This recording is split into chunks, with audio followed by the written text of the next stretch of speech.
Ayan mga kapatid. Ayan yung kinukuha na natin ng video. Ayan. Ayan yung mga materyales na hinahakot nila. Itong puno na to, malapit na magibayan. Ayan. So, nandito ako sa tinatayuan ko. Gusto nilang backwin talaga ako mismo rito.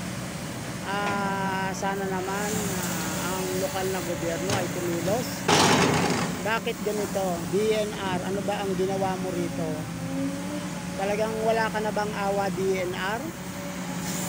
Na mag-i-issue ka ng tinatawag na pagpinsala sa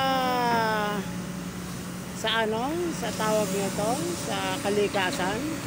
Kala ko ba tayo nagre-reforestation tayo? Bakit ganito ang nangyayari dito? Oh, pagod na ako kalalay, kakaril. Paano ba to? Paano nga ba ang kabuuan? Kagaya nito, itong puno na to. Oh, ayan.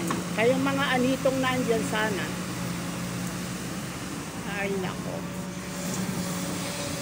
Napakahirap po. Napakahirap po ng mahirap po. Mga kapatid, napakahirap ng mahirap.